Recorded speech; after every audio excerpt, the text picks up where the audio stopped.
Hello. Hi everyone. Happy to be with you again. Just out of a shower and the hair doesn't seem to be being great today, but sorry about that. So welcome. Happy to see you again on a live session.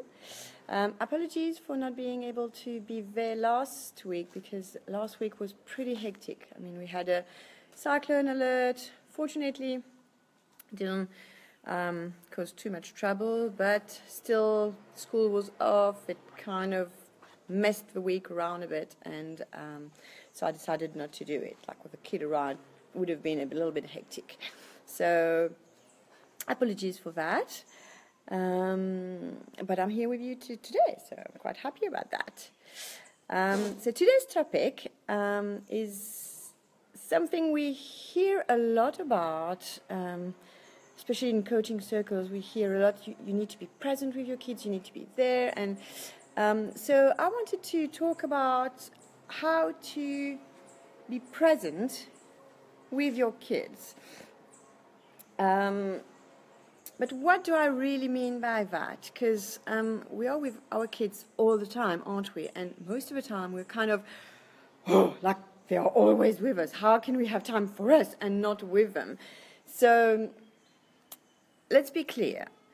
Here, I'm not talking about being with our children all the time, nor am I talking about being available to them all the time. So what I'm going to be talking about, like being present with them, is not necessarily being around them every time and having them sort of being available to them, because I do believe that we need to set boundaries and we need not to be available to our children all the time. They need to know also that we have our space, that we have our time, and that we can do our stuff. For example, I'm always thinking, you know, when you're talking to a friend and you're chatting and having a conversation, and that's just the time your child or toddler or even older children come around and it's like, Mom, I need this and I need that. And in those moments, it is important not to be necessarily present to them and just, you know, tell them, now I'm having a conversation, I'll be with you just now, or like have them wait a little bit. So being present is not something that you want to do all the time. Having said that, I think that we live in a world that is, I mean, it's just a world where our attention span is getting shorter and shorter and shorter, and where we are solicited, how do you say that, solicited? Oh, where we kind of have stuff going on all the time. We have our phone ringings, we have our images coming to us, the Facebook feed, that we need to check all the time. Messaging, a lot of messages that sort of comes. So, plus we also have our thoughts, like going, we have to take care of the house, we have to take care, to have dinner on the table, we have to think about the work that is going on. So there's like lots of things going on in our mind that is preventing us also to be fully there sometimes. So with all this stuff that is going on, I think in this world, like today's world, it is very difficult to just sometimes just put all of these things aside and we deal with our children and with our families and with our time having all these things just going on all the time. So because of that, our interaction with our children is often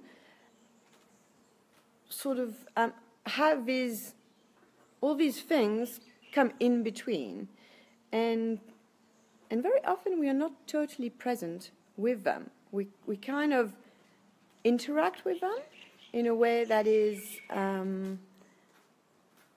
very, I wouldn't say superficial, but sort of very sort of, okay, I do this, but then I'm going to do that, and it's just like a whole lot of different things that we're doing at the same time.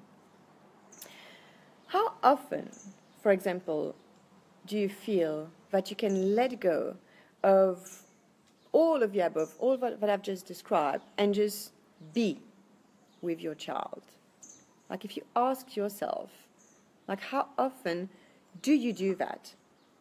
Do you just sort of let go of everything and you're just there with your child without thinking about the tidying that has to be done, about the room that needs to sort of be made over, about the dinner that has to be prepared, the homework that is just sort of there that needs to be attended to.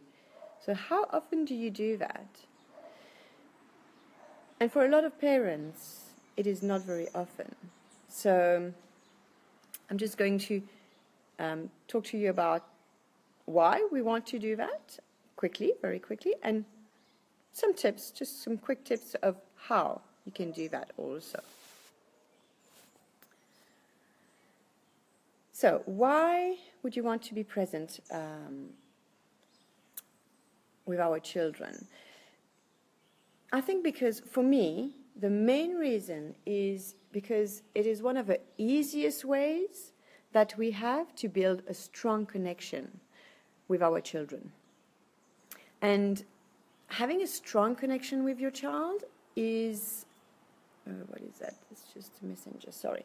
Having a strong connection with your child is just a great way to have a base for a lot of other things. It's like all the rest, like everything that you require for your children when you have to get them back on track, when you have to sort of be a little harsh, a little sort of more stern with them, when you're a little bit moralistic, like on what's good and what's not good, and sort of this, when you have a strong base and a strong connection with them, they are more willing to listen to you. They are more open to what you have to say. They are more sort of the trust that is sort of is present between you. So that strong connection for me is just quite important into into all the rest of the sort of raised, that is all sort of the other stuff that comes part of raising children. So when you have a strong connection and when we have it like a strong base, it is way easier to go along to do the other stuff. And just being present, it sounds easy, it sounds sort of simple, too simple, but just being present with them on a regular basis just helps build the strong relationship and this sort of strong base. So how to do it? It's actually very, very simple. And I want to say at the same time very difficult, because we are so used to just checking a little bit on Facebook and doing this and doing that and sort of taking a little bit of time to sort of, every second that we have to fill it with something. So that's why I say it's easy and it's so difficult, because we're not in the habit of doing it. So for some people, it comes easier when we're kind of getting used to it, but for others, when we're not used to it, it's actually quite more difficult. So what I recommend is just to take 5 to 10 minutes every day, if possible, if you're getting to the habit of doing it. And then once it's installed and you're used to doing it, you don't have to think about it, and you just do it a lot of time. But in the beginning, if you're not used to it, then it's actually quite helpful to just set a little bit of time aside and say, okay, I'll just be present now. So it's just picking like sort of 5-10 minutes. It doesn't have to be more than that. It doesn't have to be every day, but every so often. And in those 5 and 10 minutes, your only agenda is just to be present for your children. It is to let go of everything, of all worries that you have, of all to-do lists, of just everything.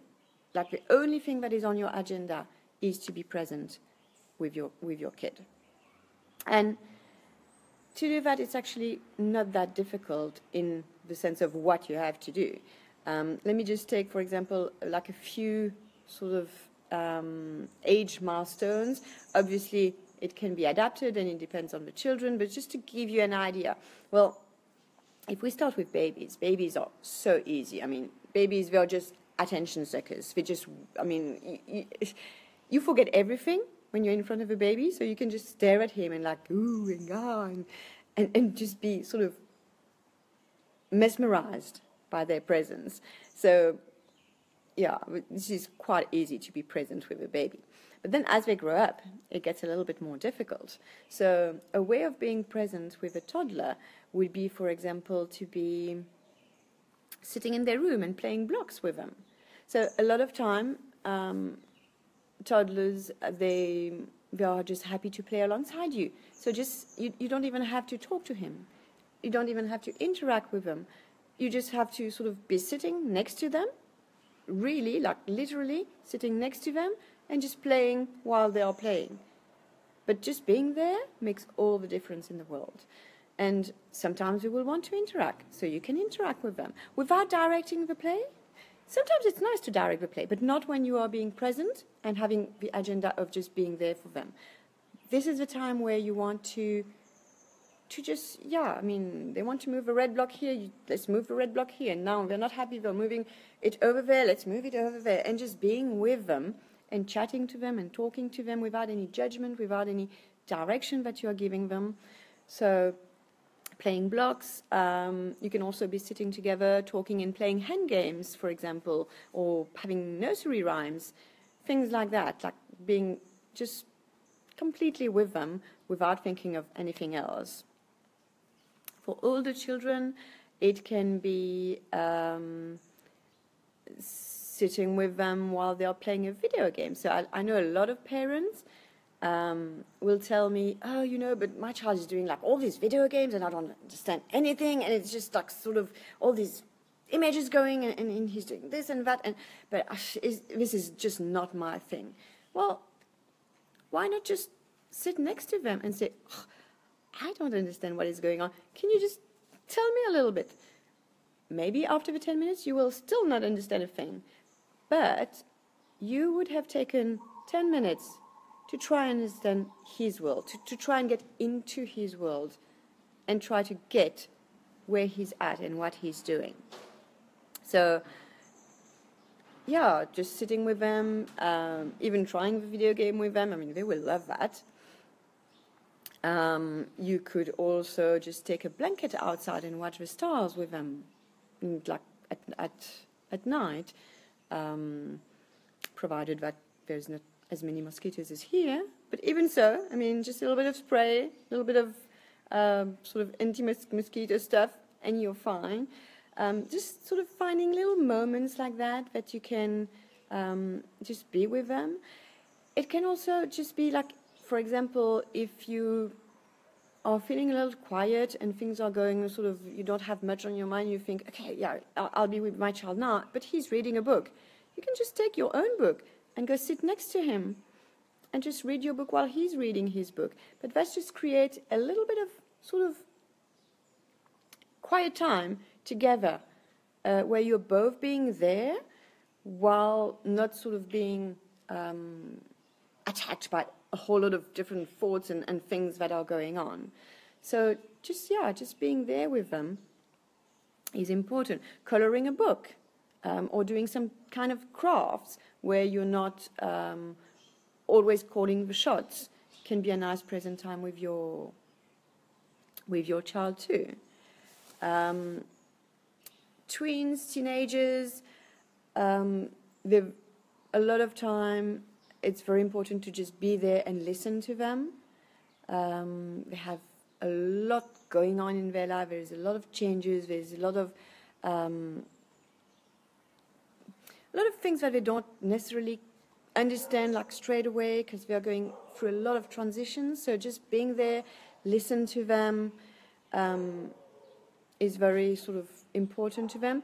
If you have a teenager that doesn't talk very much, or she's in a bit of a rebellious state, where they don't like to share that much, you can just sort of listen to their music. Music is music, movies, series. This is part of their world. This is what they like. So just chatting about that or listening to their music without sort of telling them, oh, this is just like so much noise that I don't understand.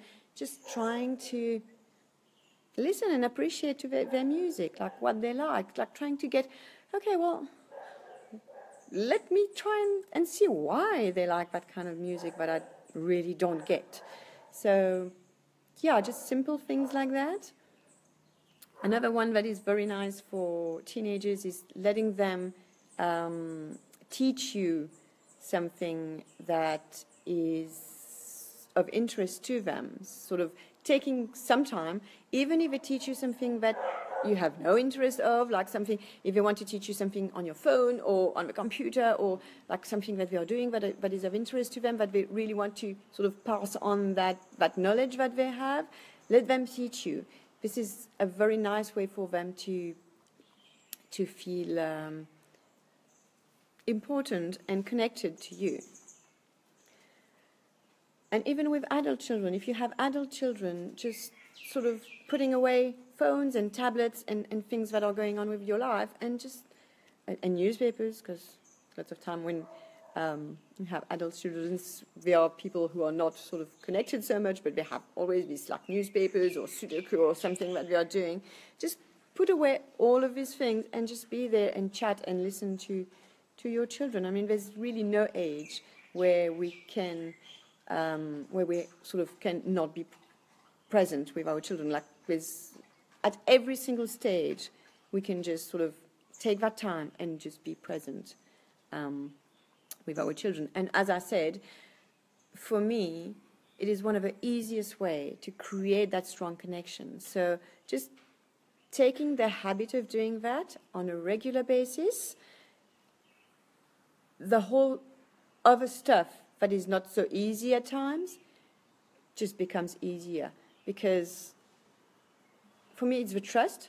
I think the trust and the bond that is sort of forming is sort of the base, yeah, as I said, just of everything. That's about all I wanted to cover today. So let me just see. I see some people join me as I was talking. Thanks. It's so nice to have you. I'm still getting used to this live thing, so I'm a bit, I must say, nervous. So I tend to go into the topic and not take the time to breathe. So hopefully I'll learn to do that as I go. I just want to check. I'm just checking on if I can get to the tab, if there is any comments or any. No, it seems to be okay. So, well, if you have any questions or comments or anything that you want to tell me, don't hesitate to put a comment even after I've switched off, like for the replay, and I'll get back to you on that. Or if you have any other topic that you would like me to address during these Facebook Lives, I'm more than happy to do a topic on something that is of interest to you. So do tell me and let me know. Oh, I saw your comment. Oh, thank you, Joelle. It's nice seeing you here. Thank you for joining me. It's great having you all in the group. I'm enjoying that very much. So have a nice day, everyone, and I'll see you next time. Bye.